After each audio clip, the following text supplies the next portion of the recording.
नमस्कार। बड़ी खबर में आपका स्वागत है।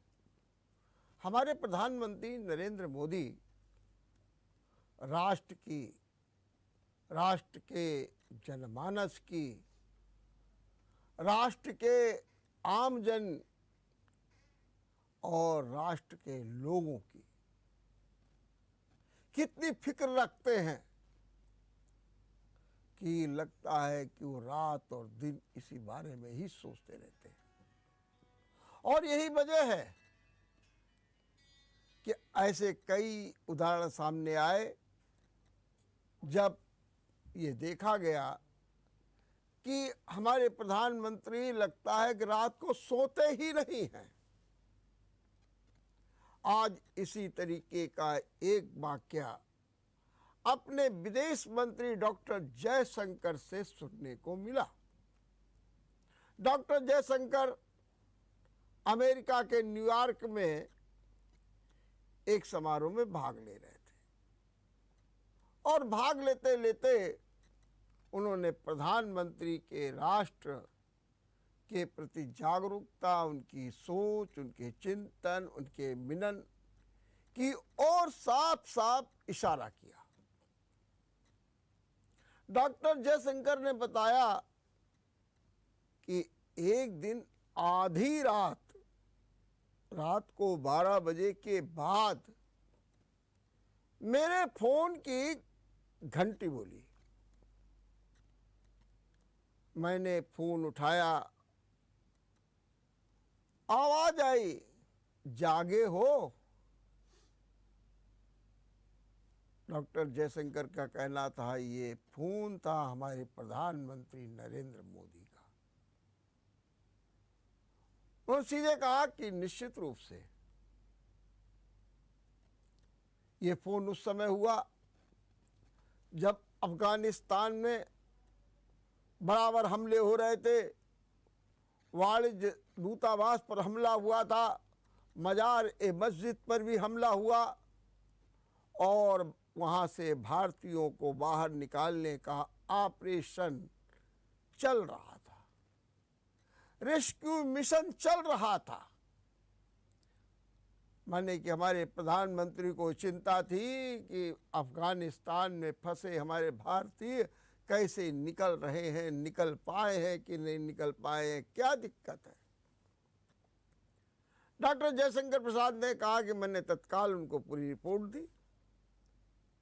तो उन्होंने ये भी पूछा कि अभी कितना वक्त और लगेगा। डॉक्टर जयशंकर ने बताया कि हमने उनको बताया कि अभी 3-4 घंटे और लगेंगे और सारे भारतीय सुरक्षित स्वदेश आ जाएंगे।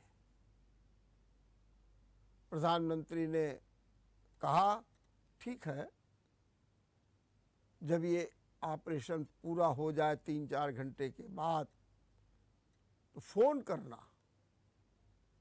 मतलब कि कितनी चिंता। और ऐसा लगता है कि प्रधानमंत्री उस रात सोए नहीं, पल पल की जानकारी लेते रहे कि हमारे देश के लोग कैसे सुरक्षित जो है अफगानिस्तान से आ जाए।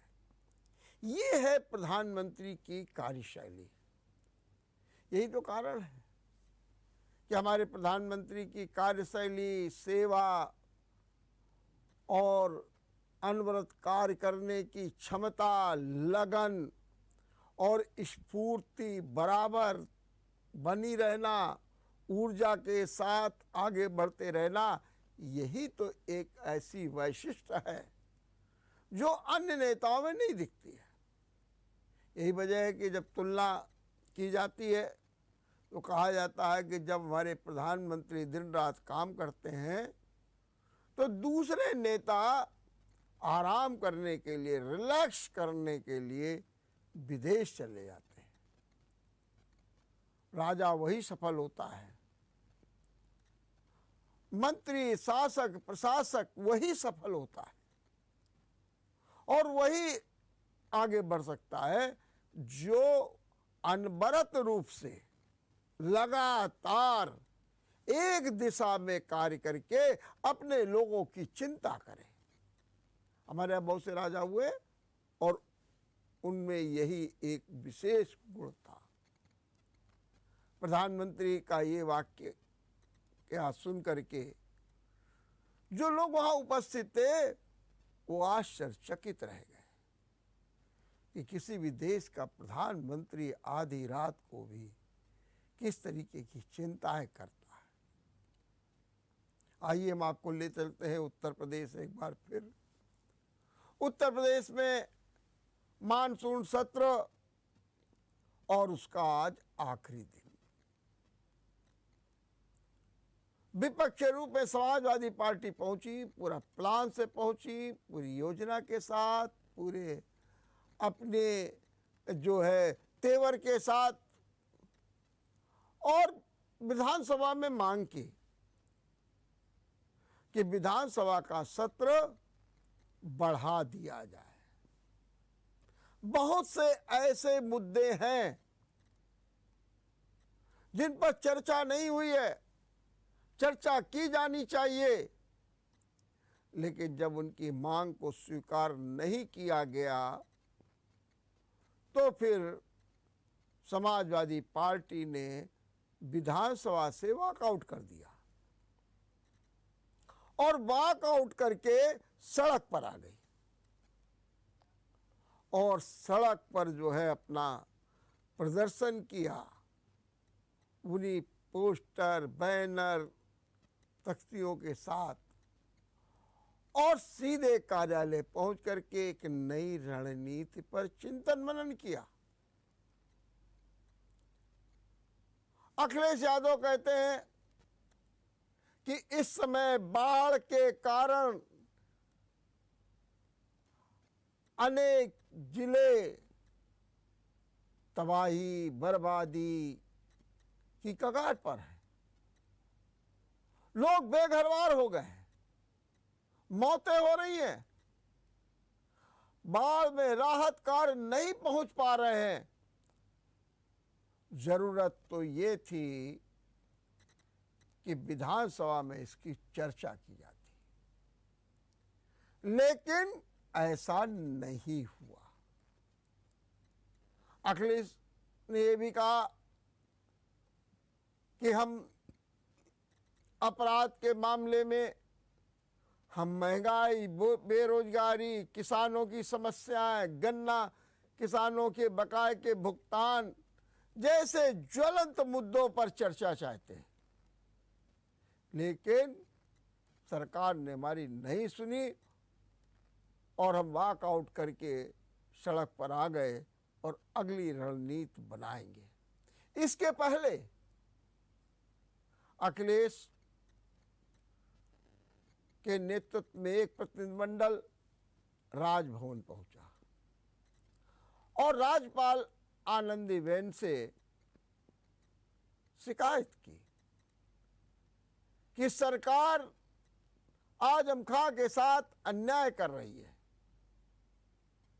सरकार लोगों को परेशान कर रही है।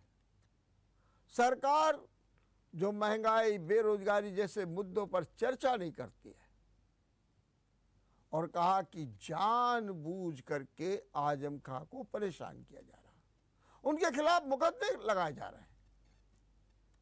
अखिलेश ने राजभवन पहुंच करके ये गुहार भी लगाई। इसके पहले साफ साफ बात है कि जो अखिलेश पर ये मुलम्बा चढ़ा हुआ कि वो एसी में रहने वाले हैं, सड़क पर आते नहीं हैं, तो शायद उन्होंने अब सड़क पर ही संघर्ष करने का मन बना लिया है और लगातार सड़क पर दिखते भी हैं।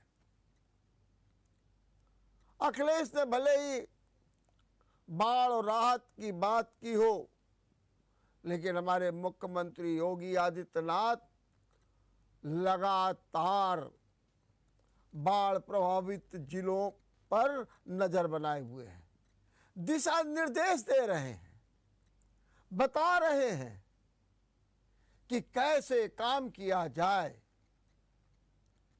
आज मुख्यमंत्री योगी आदित्यनाथ ने पूर्वांचल के गोरखपुर, सिद्धार्थनगर, बस्ती, गोंडा, बाराबंकी, अयोध्या आदि जिलों का हवाई सर्वे किया और ये जानने का प्रयास किया कि बाढ़ से कितनी तबाही हो रही है, बाढ़ में राहत कार्य क्या हो रहा है, हमारे अधिकारी कितना काम कर रहे हैं।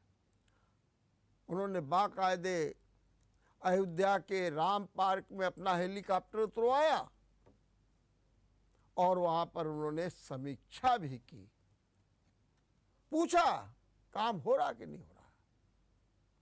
और इस समय बाढ़ के कारण पूर्व से लेकर के पश्चिम तक अनेक जिले प्रभावित हैं। स्कूल बंद कर दिए गए हैं। हमारे कानपुर में भी आज सब स्कूल बंद रहे क्योंकि 25 तारीख तक का बारिश का येलो अलर्ट है। कह दिया गया कि देखिए बारिश होगी और भारी बारिश होगी और कल की बारिश ने लोगों को परेशान करके रख दिया। तो सीधे तौर पर अगर आप देखें तो बाढ़ का और बाढ़ में अब तक 16 से अधिक जानें जा चुकी हैं। लाखों लोग बेघरबार हो गए हैं, फसलें नष्ट हो गई हैं और कहीं कहीं पर सूखे की भी स्थिति उत्पन्न हो रही है। लेकिन मुख्यमंत्री योगी आदित्यनाथ लगातार सघन निगरानी कर रहे हैं, दिशा निर्देश दे रहे हैं और कह रहे हैं कि अगर जरा भी कोताही हुई, जनता को तकलीफ हुई तो फिर खैर नहीं। हम लेते हैं यहाँ पर एक छोटा सा ब्रेक। ब्रेक के बाद आपका एक बार फिर स्वागत है। कांग्रेस अध्यक्ष पद के लिए आज राजस्थान के मुख्यमंत्री अशोक गहलोत ने विधिवत घोषणा कर दी, मैं चुनाव लड़ूंगा, मैं नामांकन पत्र जल्द भरूंगा। उन्होंने ये भी कहा कि मुख्यमंत्री राजस्थान का कौन होगा इसका निर्णय पार्टी करेगी, हम पूरी निष्ठा के साथ अध्यक्ष पद का निर्वाह करूंगा। वहीं दूसरी ओर आज कांग्रेस की भारत जोड़ो यात्रा को ब्रेक लग गया। कांग्रेस ने तो सीधे कहा कि हमने एक दिन का ब्रेक लिया है आराम करने के लिए, लेकिन जो आंतरिक सूत्र बता रहे हैं उसके अनुसार पीएफआई ने आज केरल में बंद का आह्वान किया था। इस कारण कांग्रेस ने ब्रेक ले लिया। आज केरल में बड़े पैमाने पर पीएफआई ने प्रदर्शन करके आगजनी की, तोड़फोड़ की, हिंसा की, जगह जगह प्रदर्शन किए, यहाँ तक कि बस के ड्राइवर को अपनी जान बचाने के लिए हेलमेट पहन करके बस को चलाना पड़ा। ये स्थिति बन गई। होटल पर हमला किया गया। इसी तरीके से जगह जगह पथराव हुए, लेकिन कहने वाले नहीं चूके। जब भारत जोड़ो यात्रा को ब्रेक मिला तो बीजेपी के कई नेताओं ने तंज कस दिया कि अरे वो पीएफआई के कारण, ये पीएफआई पर जो छापे पड़े हैं उसके कारण भारत जोड़ो यात्रा रोक दी गई है, कहा। हालांकि इसका कोई जवाब कांग्रेस ने नहीं दिया और इसका कारण ये भी मान सकते हैं कि उन्होंने इस मुद्दे को तूल देने की कोशिश नहीं की। लेकिन आज पीएफआई ने केरल में जिस तरीके का उपद्रव किया, अब लगता है कि केंद्र सरकार जल्द बैन करने वाली है पीएफआई पर। आज उत्तर प्रदेश में भी अलर्ट रहा, क्योंकि यहां से भी कई लोग गिरफ्तार हो चुके हैं। जुमे की नमाज पर आज पूरी तरीके से चाक चौबंद रही पुलिस और सुरक्षा बल के जवान। देखते रहिए बड़ी खबर। अगर आपको हमारा वीडियो पसंद आया हो तो हमें लाइक करें, सब्सक्राइब करें और ज्यादा से ज्यादा शेयर करें और हाँ, बेल आइकॉन दबाना ना भूलें ताकि हर खबर का अपडेट आप तक पहुंचे तुरंत। आप हमें इंस्टा, ट्विटर और फेसबुक पर भी फॉलो कर सकते हैं। हमारी आईडी है @JMT News।